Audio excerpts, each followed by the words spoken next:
Agenda on Indian Science. तो आप सोचते हैं देखिए आपको कोई हेजिटेशन नहीं है, इस सेशन की यूटिलिटी तभी है जो आप मन में सोचते हैं वो क्वेश्चन पूछिए बिना किसी संकोच के। देखिए आपके जो ढेर सारे क्वेश्चन हैं उनका आंसर कहीं ना कहीं इसमें निहित है। देखिए एक्टिविटीज आप कभी भी रहेंगे, तो आप लोग बड़े भी हो रहे हैं तो एक्टिविटीज तो आपकी बढ़ेगी। अभी से लेकर के आप करियर कोई भी बनाए, किसी भी फील्ड में जाए तो आपके ढेर सारी एक्टिविटीज हैं। जैसे आप सभी स्टूडेंट लाइफ में हैं तो आपको पहले सुबह उठना, टाइम से तैयार होना, स्कूल आना, स्कूल की सारी एक्टिविटीज है, इसमें तमाम तरह की एक्टिविटीज है। आपको कोई जो एजुकेशन वर्क है उस पर ध्यान देना है। आपका जो स्पोर्ट्स एक्टिविटीज है, एक्स्ट्रा करिकुलर एक्टिविटीज है, फिर अब आप लोग धीरे धीरे बड़े हो रहे हैं तो फ्रेंड सर्किल है, उसकी एक अपनी डिमांड है, उस पर ध्यान देना। यहाँ से लौटने के बाद फिर आपका अगर कोई ट्यूशन है या कोचिंग कर रहे हैं तो उसमें समय देना। उसके बाद घर पर भी खेलना, टीवी देखना, सोशल मीडिया, या फिर अगर आपकी अपनी कोई हॉबी है, नेचुरल वे में आप लाइब्रेरी जाते हैं या कोई भी हॉबी को आप परस्यू कर रहे हैं, इतनी सारी एक्टिविटी मोटे मोटे तौर पर सभी स्टूडेंट करते हैं।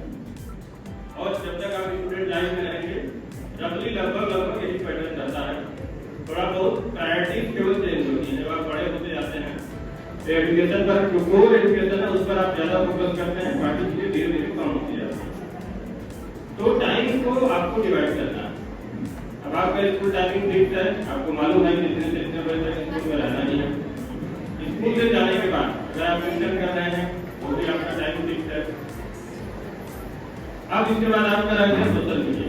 देखिए सोशल मीडिया पर अभी जो पैटर्न है, प्लस जितना भी आप एक्स्ट्रा कर रहे हैं स्कूल के बाद घर में, आप एक टाइम फिक्स कर लीजिए कि अधिकतम हाफ एन आवर। ये एक रिजॉल्व आपको लेना होगा कि आधे घंटे से ज्यादा आप टीवी देख रहे हो, वेब सीरीज देख रहे हो, इंटरनेट देख रहे हो, जो पढ़ाई के अतिरिक्त है। अगर आप पढ़ाई पढ़ रहे हैं नेट पर, आप एक अच्छे स्टूडेंट हैं, आप कंसंट्रेट कर रहे हैं, तब ठीक है, तब ये टाइम लिमिट आप पर नहीं लागू होगी। लेकिन अगर जनरल पास टाइम के रूप में आप इंटरनेट देख रहे हैं, ऐसी चीजों पर अपना समय जाया कर रहे हैं तो बहुत आपके लिए प्रोडक्टिव नहीं है, जस्ट एक पास टाइम के रूप में। तो आप एक बिल्कुल फिक्स कीजिए कि हम आधे घंटे से ज्यादा इसका यूज नहीं करते। ऐसी चीजें जो अनप्रोडक्टिव हैं उनसे किसी प्रकार का आपका पर्सनैलिटी एनहांसमेंट नहीं हो रहा है, किसी प्रकार का आपके वैल्यू एडिशन, चाहे वो थॉट प्रोसेस में हो, चाहे आपके एक्टिविटीज में हो, किसी प्रकार से कोई एनहांसमेंट नहीं हो रहा है। ऐसी चीजों को आप तत्काल बाय बाय कर दीजिए। ये बिल्कुल देखा गया है। मान लीजिए कि दो बच्चे हैं, इक्वली आप स्टडीज में बराबर है, लेकिन एक डिसिप्लिन है, एक नहीं डिसिप्लिन है, तो लाइफ में इससे बहुत अंतर पड़ जाता है, बहुत अंतर पड़ जाता है। अब डिसिप्लिन केवल इसका ये मतलब नहीं है कि टाइम से आना, टाइम से जाना, ये हर डायमेंशन में आपका लागू होता है। जैसे डिसिप्लिन का एक एंगल क्या है, जैसे जब आप एग्जाम में आंसर राइटिंग करते हैं, मान लीजिए कि 3 आवर्स का एग्जाम है, 25 क्वेश्चन आपको करते हैं, तो एक क्वेश्चन के लिए आपको 7 मिनट से थोड़ा ज्यादा समय मिला है। तो ये भी एक डिसिप्लिन है कि उस आंसर को 7 मिनट्स में आप प्रॉपर्ली लिख। अब मान लीजिए उसको आपको 200 वर्ड्स में लिखना है या 150 वर्ड्स में लिखना है, तो ये भी एक डिसिप्लिन है कि आपका थॉट प्रोसेस हो। अगर आपको 7 मिनट्स में कोई आंसर लिखना है तो आपको मालूम है कि हमें इसके लिए 5 पॉइंट्स बनाने हैं, और उसी 5 पॉइंट्स को एक्सप्लेन करते हुए 7 मिनट्स में अपनी बात लिखते हुए उस आंसर को खत्म करके नेक्स्ट क्वेश्चन का आंसर लिखने के लिए स्विच ओवर करना है। इसलिए डिसिप्लिन ये बिल्कुल ऐसा नहीं कि एक सिंपल कॉन्सेप्ट है, ये आपके हर चीज में लागू होगा। इसी प्रकार से जैसे आप कोई चीज के बारे में डिस्कशन करते हैं आप, तो प्राय आप पाएंगे कि आप डिस्कशन करते हैं तो उसका कोई कंक्लूजन नहीं होता, केवल हम डिस्कशन करते हैं और डिस्कशन के बाद अंत में किसी डिस्कस पर कोई चीज कंक्लूड नहीं करते हैं। या कोई प्रॉब्लम है तो हम लोग प्रॉब्लम का ही ओवर डिस्क्रिप्शन करते हैं, लेकिन सॉल्यूशन बहुत छोटे पार्ट में डिस्कस करते हैं। मान लीजिए 20 मिनट हमने किसी टॉपिक पर डिस्कस किया, तो सामान्यतः आप पाएंगे कि 15 to 18 मिनट हम लोग प्रॉब्लम को डिस्क्राइब करते हैं, और सॉल्यूशन पर हम डिस्कशन 2 to 3 मिनट ही करते हैं, जो कि आइडियली नहीं होना चाहिए। प्रॉब्लम पर डिस्कशन 5 मिनट, सॉल्यूशन पर डिस्कशन आपको 15 मिनट होना चाहिए। ये भी डिसिप्लिन का एक डायमेंशन है कि हम अपने समय को सही सदुपयोग करें, तो कोई भी प्रॉब्लम है उसके सॉल्यूशन की दिशा में बढ़े। आंसर राइटिंग में भी ये डिसिप्लिन की बात आती है। निर्धारित जो टाइम फ्रेम है उसमें हम अपनी चीजों को लेंगे। इसी तरह आप फिजिकल एक्टिविटी कर रहे हैं तो फिजिकल एक्टिविटी अब ऐसा नहीं है कि अब जो सोशल मीडिया का आ गया है तो फिजिकल एक्टिविटी बच्चों को बिल्कुल माइनस हो गई, ये बिल्कुल नहीं करना है। आपको 1 आवर की फिजिकल एक्टिविटी मस्ट है पूरे दिन का, पर डे डेली बेसिस पर विदाउट फेल। अगर आप इस फिजिकल एक्टिविटी को नहीं करेंगे अभी इस स्टेज पर, अभी आपको एज भी कम है तो कहीं ना कहीं आगे चलकर आपकी फिटनेस मेंटल स्ट्रेंथ इसको कहीं ना कहीं प्रभावित करेगी। नॉर्मली लोग कहते हैं कि टाइम कम है, ये बात सही है, बिजी रहते हैं, हम लोग भी बिजी रहते हैं दिन भर, लेकिन टाइम निकालना पड़ता है आपको। अगर हम मान लीजिए एक कार्यक्रम है ऑक्सफोर्ड पब्लिक स्कूल में आना है तो नहीं आने के लिए तो हमारे पास 1000 काम है लिटरली, क्या कर रहे हैं, ये फाइल देखना है, ये काम भी करना है, ये मीटिंग अटेंड करनी है, क्योंकि हमें ये कार्यक्रम अटेंड करना है, आप लोगों को कार्यक्रम को एड्रेस करना है, तो टाइम हमें निकालना है। बाकी जो काम है उनको किस प्रकार से हम प्रायोरिटाइज करेंगे, किस प्रकार से दिन में डिवाइड करेंगे और सभी कामों को करेंगे। इसलिए आप लोग पूरा फोकस कीजिए टाइम मैनेजमेंट पर और डिसिप्लिन पर। तो ये तो रहा आपका टाइम मैनेजमेंट का और डिसिप्लिन। दूसरा देखिए करियर सक्सेस, तो इसमें मैं 3-4 बातें करना चाहूंगा। ऐसा तो ये कि किसी भी फील्ड में आप जाना चाहें बिल्कुल आप उसके लिए स्वतंत्र हैं, इसमें आपकी रुचि हो, इंटरेस्ट हो, उस फील्ड में आप अपना करियर बनाओ। लेकिन इसमें 2-3 बातें हैं। जैसे नॉर्मली क्या होता है, हम लोगों ने भी देखा हमारे साथ जो स्टूडेंट्स पढ़ते थे, जैसे कोई सब्जेक्ट अभी आप पढ़ रहे हैं तो नॉर्मली लोगों को लगता है, जैसे मान लीजिए छोटे में है आपको फिजिक्स बहुत अच्छा लगता है, साइंस बहुत अच्छा लगता है। अगर आप मान लीजिए साइंटिस्ट बनना चाहते हैं, आप उस फील्ड में करियर बनाना चाहते हैं तो उसके बारे में पूरी जानकारी प्राप्त करें। ऐसा नहीं कि जो अभी आपका 8, 9, 10 का सिलेबस है या 12 तक का सिलेबस है, बहुत से सब्जेक्ट्स में, बहुत सी चीजों में समय के साथ बहुत डिफरेंसेस आते हैं। जैसे इनिशियल क्लासेस में वो सब्जेक्ट बहुत आसान होते हैं, लेकिन जो धीरे धीरे आपकी क्लासेस बढ़ती जाती हैं उसका डायमेंशन और कॉम्प्लेक्सिटी में बहुत ज्यादा वृद्धि होती है। तो किसी भी फील्ड में करियर अगर आप बनाना चाहते हैं तो उसके बारे में यथासंभव अब तो आपको रिसोर्सेज भी बहुत अवेलेबल हैं, जिनसे आपको काफी हद तक रेलेवेंट इंफॉर्मेशन मिल सकती है। उसको पूरी तरीके से आप एक्सप्लोर करें, चीजों को समझें कि इस करियर की क्या रिक्वायरमेंट्स है, हम उसमें कहां तक फिट बैठते हैं और उसमें ओवरऑल देखिए। करियर बनाने का मतलब ये देखो टाइम बस हमारा सिलेक्शन हो गया तो करियर हो, आपको एक लंबे टर्म तक उसको सोचना है पूरे लाइफ में उस करियर के माध्यम से कैसे हम अपने को सस्टेन करेंगे और थ्रू आउट लाइफ में प्रोग्रेस करने की क्या उसमें पॉसिबिलिटी है, आउटकम से पोटेंशियलिटी है। सातों चीजों में टॉपर, सातों को मिला करके आपके मालिक बनते हैं। तो आप अगर इन 7 चीजों में 4 चीजों में अच्छे हैं तो बिल्कुल आप पॉजिटिव अप्रोच रखिए कि आपके सिलेक्शन की पूरी संभावना है। और ऐसा कोई कैंडिडेट आपको नहीं मिलेगा कि जो सातों चीजों में टॉप करे। मान लीजिए कैंडिडेट का रैंक 1 है, ऐसा नहीं कि सातों सब्जेक्ट में वो रैंक 1 है, किसी में रैंक 50 भी होगा तो किसी में रैंक 1 भी होगा, लेकिन ओवरऑल जब उसका मार्क्स एग्रीगेट किया जाता है तब वो रैंक 1 है। इसलिए आपको जो आपके पॉजिटिव स्किल्स है, जिन सब्जेक्ट में आपकी इंटरेस्ट है उनको इंटरेस्ट लेकर पढ़िए, डीपली पढ़िए, कोशिश कीजिए कि आपका जो सिलेबस है उसको आप पूरा कवर करें। प्लस उससे ज्यादा अगर आप क्या पढ़ाई में इतना मन लगने लगेगा कि आप खोज कर पढ़ेंगे, जिसमें आप तेज है उसमें आप 1 घंटे का समय दीजिए, जैसे आपका परफॉर्मेंस ऑटोमेटिक सुधर जाएगा। जैसे मैं अपना एग्जांपल लेता हूँ, हम लोग यूपीएससी प्रिपरेशन करते थे तो मैथ तब पढ़ते थे जब हम दिन भर बिल्कुल रात में पढ़ाई में थक जाते थे। अब ये था कि हमको आधे घंटे बाद सोना है, तब हम मैथ पढ़ना शुरू कर दिए क्योंकि ऑलरेडी हमको आता था। बाकी दिन भर हम वो चीजें पढ़ते थे जो हमें पढ़ना है, नया सीखना है, जिन चीजों में हम कमजोर हैं, जिन चीजों में हमें नया लर्निंग करना है। क्योंकि मैथ में अपना सब्जेक्ट था और उसमें हम ऑलरेडी सब सिलेबस कवर कर चुके हैं और सिलेबस हमको आज तक 90% सिलेबस दिख रहा है कि ये टॉपिक से। तो उस समय जब बिल्कुल हम थक जाते थे रात में, जब बस आधे घंटे बाद हमको सोना है तब हम मैथ पढ़ना शुरू करते थे, क्योंकि उसमें हमको कल पेज पलटना होता है। साल मुश्किल से जब पढ़ने का समय का कारण था, जब हम ग्रेजुएशन पढ़ते थे तो हम लोग कितना प्रैक्टिस करते थे। मैं आपको एग्जांपल बता रहा हूँ, पेन की सुबह दोपहर होते होते खत्म हो जाती, वो हम लोगों को 3 साल में मैथमेटिक्स बिल्कुल पेज वाइज सीखता था।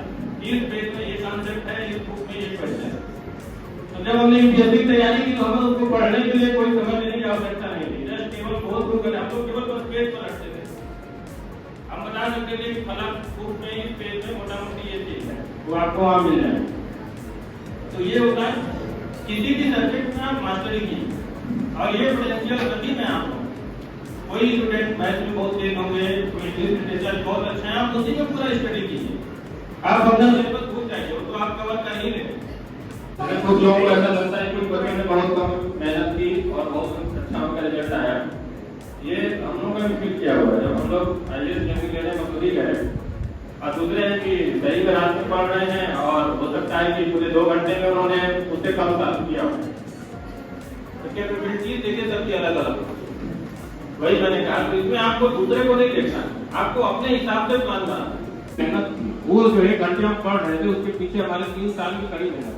जब हम 8 घंटे रोज मैथ पढ़ते थे, 12 घंटे रोज मैथ पढ़ते थे, उसका रिजल्ट था कि उस समय हम प्रिपरेशन के समय आधा 1 घंटे पढ़ते थे, कैजुअल वे में पढ़ते थे। कई बार जैसे कल एग्जाम है तो अगर हमारे साथ आप रहेंगे तो आपको पता ही नहीं चलेगा कि एग्जाम है क्या, क्योंकि सिलेबस को हम 500 बार रिवाइज कर चुके हैं। तो हमको लगता है कि क्यों जल्दी कब आए और लिखें, पेपर खत्म हो जाए। तो ये आपके सारे स्टूडेंट्स की कैपेबिलिटीज अलग अलग है, डिफरेंट सब्जेक्ट्स में सबके कमांड अलग अलग है। तो आपको दूसरे को नहीं देखना है, अपने हिसाब से अपनी कैपेबिलिटीज के हिसाब से अपना टाइम टेबल और अपना प्रोग्राम बनाना और उसको फॉलो करना है। और लास्ट मैं बता दूं कि अंतिम रेस तो जरूर जीतता है। अगर आप एक सिस्टमैटिक प्लान वे में हो, आप में भले थोड़ा टैलेंट कम, आपको अपने हिसाब से प्लानिंग करा करके आगे बढ़ना।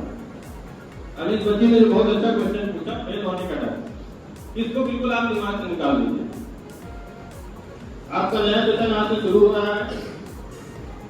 आपके जो टीचर होंगे आप उनसे पूछिए कि आपका एग्जाम कब, उस एग्जाम तक कितना आपका सिलेबस है, डिफरेंट सब्जेक्ट में आप चैप्टर निकाल लीजिए।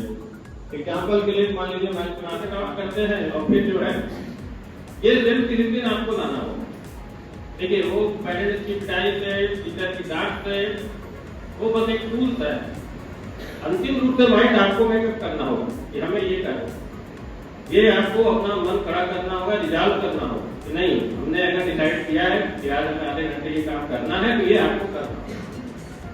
पेरेंट्स आपको मान लीजिए डांटेंगे कि अपने फायदे के लिए तो लाइफ में आप करते हैं सब चीज, तो पढ़ाई तो मैं अपने फायदे के लिए क्या कर रहा हूँ, आपके अपने लर्निंग के लिए, आपके अपने पर्सनैलिटी डेवलपमेंट के लिए, आप फ्यूचर में जो भी करियर बनाना चाहते हैं उसमें ये मददगार होगा इस एंगल से।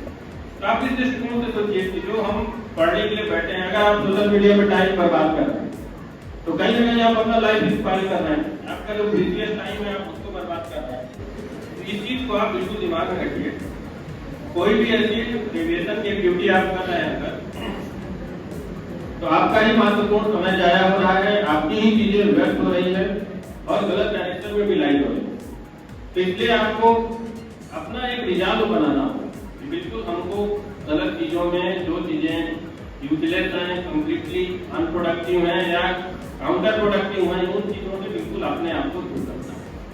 कॉन्सेप्ट को समझिए, समझ कर याद कीजिए। ऐसा थोड़ा सा आपको याद करना पड़ेगा, लर्न करना पड़ेगा। लर्निंग वाली प्रॉब्लम, ये जो रटने वाली बीमारी है उसको हटाना। तो हमारे टीचर्स भी हैं, उनसे भी हम रिक्वेस्ट करेंगे कि अधिक से अधिक चीजों को थोड़ा आसान बना करके अपने जो आसपास की चीजें हैं जो आप जानते हैं उनसे कनेक्ट करने का प्रयास कीजिए और आप दूसरे का छोड़ दीजिए।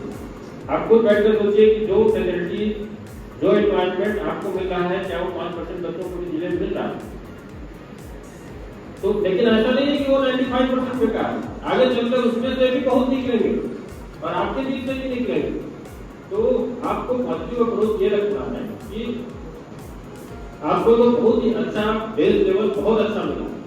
अगर हम केवल इसमें आगे बढ़ते जाएंगे, समय का अच्छा यूटिलाइजेशन करेंगे, डिसिप्लिन रहेंगे, अपने टीचर्स की बात मानेंगे और आपके जो अच्छे फ्रेंड्स हैं उनकी अच्छी चीजों को सीखते हुए आगे बढ़ेंगे, तो कोई भी आज भी कोई ऐसा स्टूडेंट नहीं है, कोई भी ऐसा कैंडिडेट नहीं है जो लाइफ में कोई ऐसा चीज नहीं करता।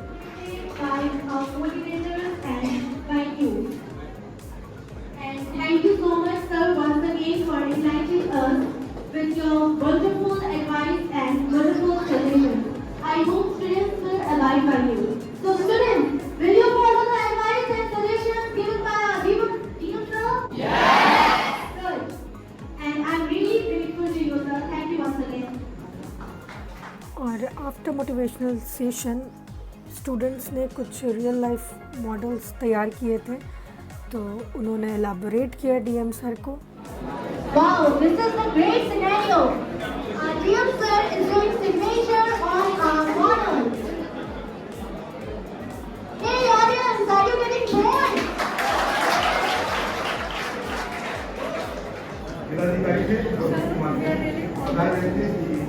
To be a part of this program in which you are giving the motivational classes. Thank you so much for choosing our school, sir. And I would like to ask one question that when our honorable director sir asked you to visit our school for motivational session, what did you think, why you chose our school when obviously आप invitation sir दे रहे हैं तो We have seen his contribution in various our cultural programs,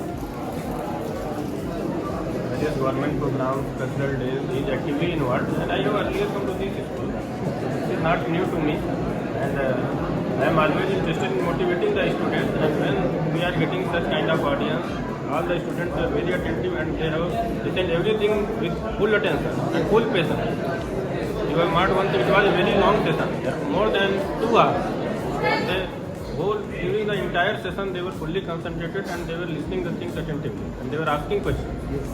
So definitely, the school is providing very nice and excellent educational environment and extracurricular environment. So definitely, I will keep coming to this school, and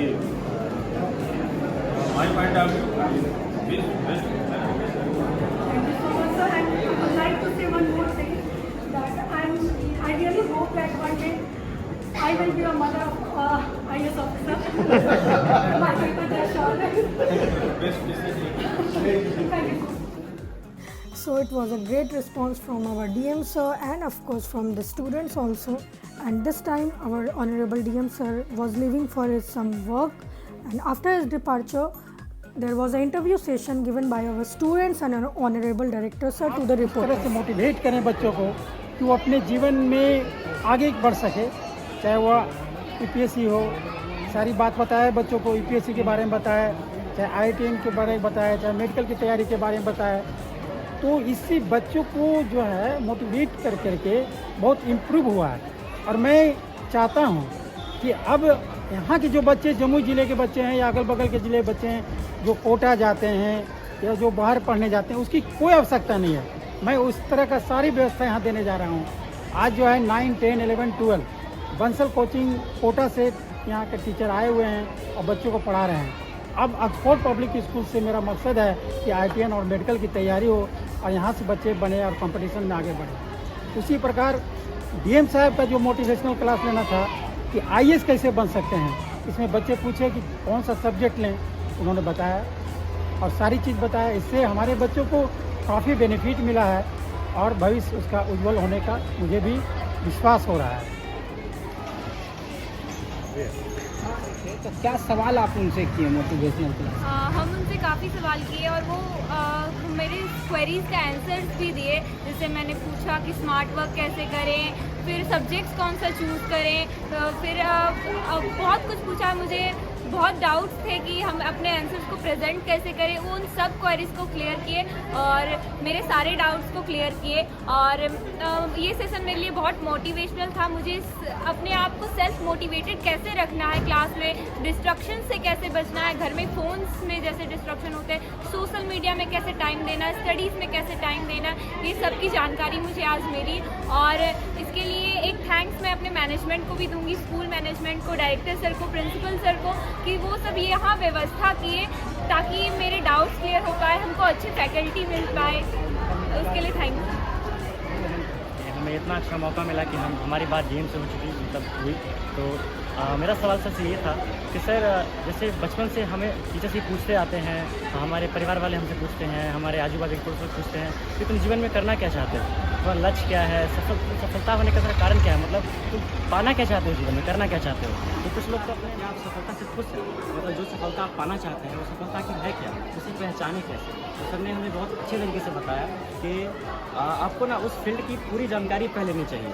आपको पता तो चले कि जो आप जिस काम को करने जा रहे हैं क्या उसके लिए पोटेंशियल है आपके पास। क्या मतलब आप सोच रहे हैं कि चलो आज मैं सोचता हूँ कि फ्यूचर में डॉक्टर बन जाऊँ, तो पहले आपने देखना है कि हाँ आपको नीट करना पड़ेगा, आपको बायोलॉजी देना पड़ेगा। मतलब सर ने हमें एक पर्टिकुलर वे में बताया कि आप किस स्ट्रीम में जाकर के आपको क्या चूज़ करना है। So guys, that's it for the today's vlog, and I'm ending this vlog on a very cute and on a very super excited level, just because on a cute note, because Jeshwar is with us, and on a very super excited note because our honorable DM sir told us that he's really looking forward for some future program for taking as a motivational classes in our school again. So guys, thank you so much for loving our previous videos, and very soon I will be coming with some more new videos about our school, about our director sir, principal sir. Thank you so much, and till then take care. Jai Mata Di.